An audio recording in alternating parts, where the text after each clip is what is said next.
Bueno, iniciamos esta nuestra primera rueda de prensa del año en compañía de nuestros parlamentarios, la diputada Bolivia Suárez, la diputada Mariela Magallanes, a quien informo asume la responsabilidad de jefe de fracción de la causa R dentro del Parlamento Nacional, y nuestro destacado compañero Américo de Gracia y Arnoldo Benítez, y por supuesto los compañeros miembros de nuestra organización y de la unidad igualmente. La consideración que queremos hacer es que el gobierno no tiene respuesta para el duro y difícil año que comienza para todos los venezolanos. El alto costo de la vida inalcanzable, y la respuesta que el gobierno nos da como solución es la cantaleta permanente, dicha, anunciada una y mil veces, de el relanzamiento de la economía.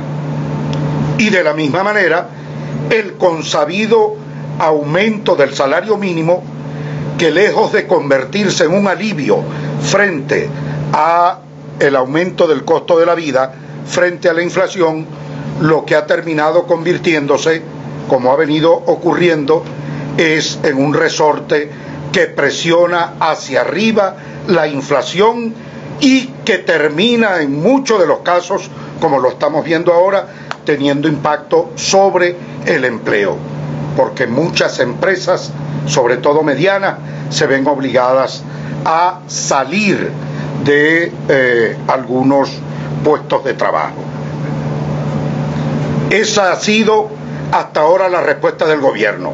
Y por otra parte, el otro anuncio que nos hace el gobierno, que tenemos entendido hoy va a juramentar, es el comando antigolpe, que es el otro anuncio que hace el gobierno. Y por supuesto, ¿qué es lo que está anunciando el gobierno con eso? No es solución alguna de nada, sino que recurre a lo que ha sido permanentemente una suerte de tesis clásica de gobiernos autoritarios, de gobiernos dictatoriales, que es la búsqueda de un enemigo interno para justificar represión en el país.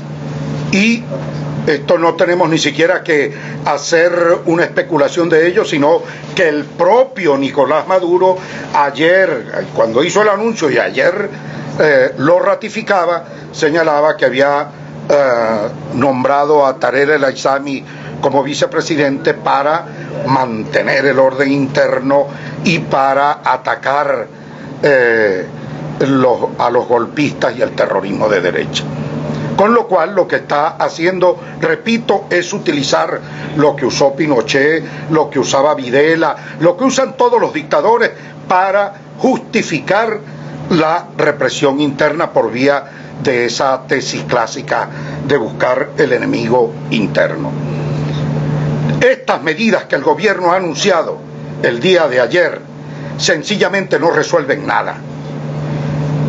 El cartón de huevo está a 7.500 bolívares. Un kilo de arroz cuesta 4.200 bolívares. Un kilo de café cuesta 16.000 bolívares. Tomate y cebolla están equiparados, 4.500 bolívares el kilo. Esa es la realidad. Y estas medidas no son precisamente las que van a resolver, van a aliviar el tema grave de este arranque de año, que se convierte en una tragedia social para los venezolanos, porque estos aumentos salariales en el salario mínimo sencillamente son sal y agua, mientras no haya en Venezuela un cambio de modelo económico que permita atacar de manera consistente, sistemática, la inflación. Mientras no se cuente con una política antiinflacionaria y un aparato productivo interno produciendo como tiene que ser, definitivamente, bueno, no podemos pensar en que vamos a frenar el alto costo de la vida. Y estas razones, entre otras tantas, son las que en definitiva justifican ese clamor del 90% del pueblo venezolano en que tiene que producirse un cambio. Venezuela está pidiendo a gritos un cambio. Venezuela está pidiendo a gritos elecciones en todo el país. De allí todas las iniciativas que hemos venido poniendo en marcha en función de ver cómo superamos en el marco constitucional esta terrible crisis social, económica, institucional que el país está viviendo en este momento.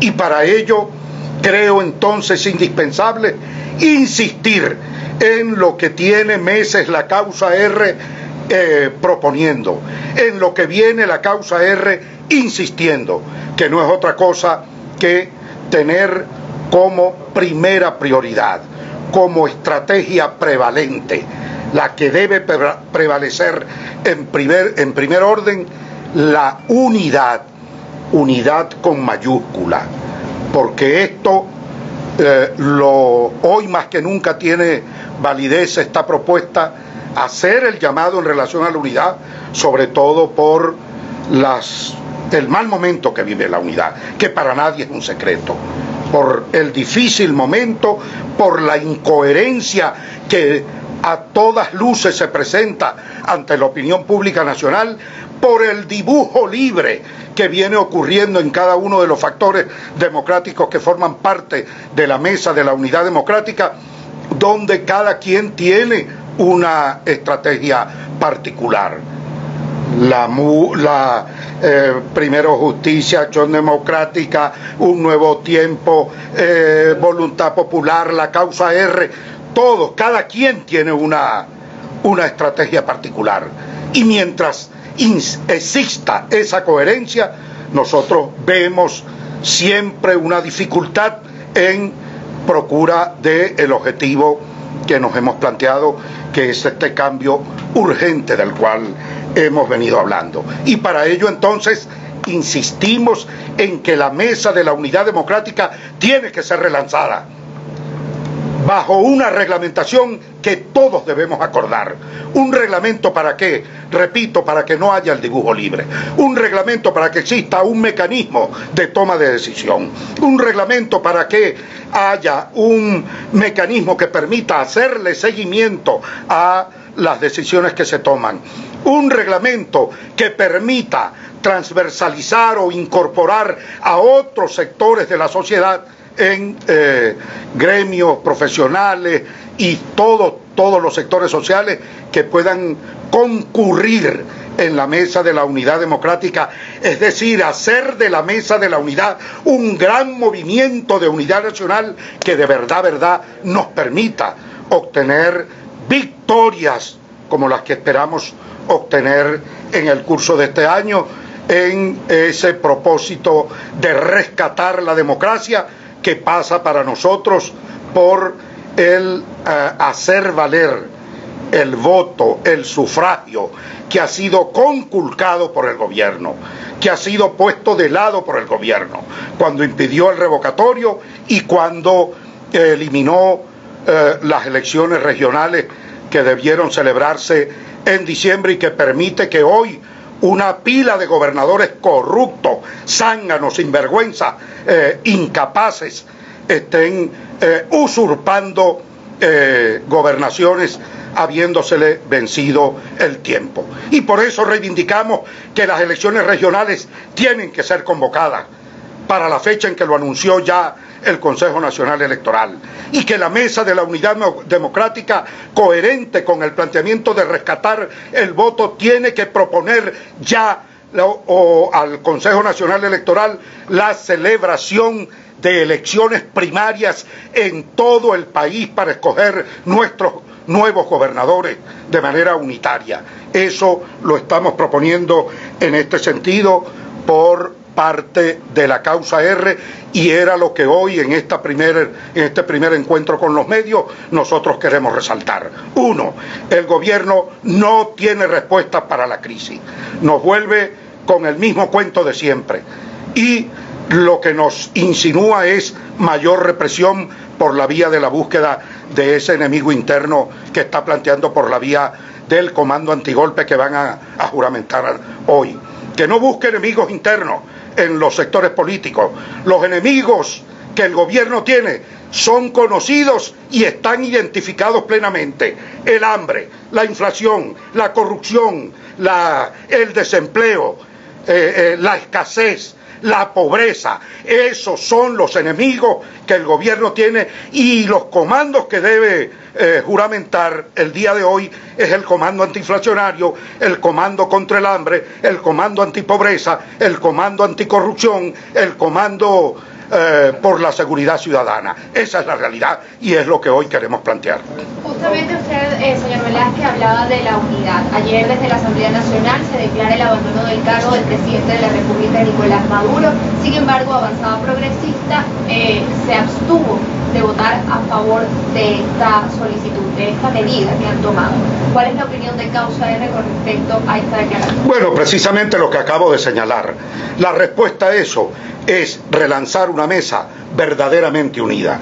La respuesta a eso es que la mesa de la unidad democrática tenga un reglamento de funcionamiento, que la causa lo ha propuesto, que hemos dado una contribución elaborando incluso el documento de reglamento que está pendiente para debatir y para aprobar en la mesa de la unidad. Ahora yo me pregunto, ¿qué le impide a los partidos que integran la mesa de la unidad aprobar un reglamento? ¿Es que acaso somos enemigos de que la mesa pueda funcionar institucionalmente de verdad, y que impida, por ejemplo, casos como el de ayer, donde cada quien, aunque no es una cosa de morir, porque aquí somos libres y tal, pero frente a una decisión tan importante y tan pesada de fuerza como la del día de ayer, evidentemente todos teníamos que estar alineados. Entonces, ¿por qué ocurre ese tipo de cosas? Bueno, porque cada quien se toman decisiones y de repente cada quien puede romperla. Eso no ocurriría si verdaderamente tuviéramos un reglamento que nos permitiera tomar decisiones de conjunto y que sean respetadas efectivamente, y no que respondan a que 4 se pusieron de acuerdo, 3 se pusieron de acuerdo, 2 se cuadraron, 1 está en desacuerdo, sino que efectivamente respondamos con unidad, que es en este instante, hoy por hoy, la estrategia básica, fundamental para enfrentar una dictadura. ¿Qué se va a lograr con la declaratoria del cargo, del abandono del cargo? Bueno, ya lo dijo el mismo Henry Ramos ayer. Ayer estuvo clarito los compañeros de la unidad. En un país donde no se respetan leyes, donde no se respeta constitución ni nada, ¿qué puedes esperar de ello? Como propuesta y como alternativa, nosotros lo que proponemos es que hay que estar en la calle, movilizados, acompañando todas y cada una de las decisiones. Y yo diría, calle social, calle con propósito, calle con contenido, acompañando a la gente que reclama agua, a la gente que reclama comida, a la gente que reclama unidad, a la gente que reclama seguridad, a la gente que... Lo que hoy va a hacer el Parlamento es algo extraordinario, ponerse al lado de la gente, solidariamente, ir en medio de esta crisis hospitalaria a sesionar en un hospital como lo va a hacer hoy, es una cosa de aplaudir y que nosotros compartimos. ¿Cuánto tiempo más tienen que llevarse esas reuniones dentro de la mesa de la unidad democrática para poder definir? Porque recuerdo que cuando estaba por terminar el año, Juan Carlos Caldera decía que en los próximos días iban a anunciar cómo se iba a estructurar la MUD, el relanzamiento de la MUD. Ya llevamos al mes de enero, el 13 de enero se supone que es una nueva reunión, o por lo menos así lo plantea el gobierno nacional, una nueva reunión para el diálogo. Entonces llega una MUD fracturada a este 13 de enero, ¿y qué es lo que van a hacer? Así es, yo espero que no perdamos el mes de enero y que calientico, así como ha sido tan duro el arranque de este año, bueno, nosotros nos pongamos a la altura. Esto es un llamado que hacemos comprometidos. El tema de la unidad y de la coherencia es un compromiso responsable con el país, no con unos determinados partidos, sino con el país. Y yo espero que nuestros compañeros de la mesa de la Unidad Democrática tengan la madurez, tengan la conciencia de que esto no puede seguirse prolongando y tenemos que luchar por nuestras elecciones, reponer la democracia, restituir la democracia, restablecer las elecciones que han sido violentadas. No es un asunto fácil frente a un gobierno autoritario y por eso es que insistimos, no podemos perder tiempo. Yo aspira la causa R que en el curso del mes de enero nosotros tengamos eso listo, pan comido y avancemos a luchar, que es lo que... Sentarse por separado el próximo viernes con el representante del Vaticano sería perder el tiempo. Bueno, yo creo que desde que se montó el diálogo comenzó muy mal. Ese ha sido siempre el criterio de la causa y estuvimos planteando desde el mismo momento en que se estableció el diálogo que esto tenía que tener respuestas en corto plazo, porque de lo contrario tú dialogas con quien quiere dialogar, pero aquel que quiere utilizar el diálogo como un mecanismo político para ganar tiempo y lavarse la cara, nosotros no estábamos dispuestos y eso lo dijimos desde el primer momento, de tal manera que es muy difícil que el 13 haya un encuentro con el gobierno, quizás lo haya con el Vaticano si está dispuesto y donde nosotros ratificaremos cuál ha sido nuestra propuesta y el incumplimiento del gobierno, pero sentarse con el gobierno sería por supuesto un equívoco.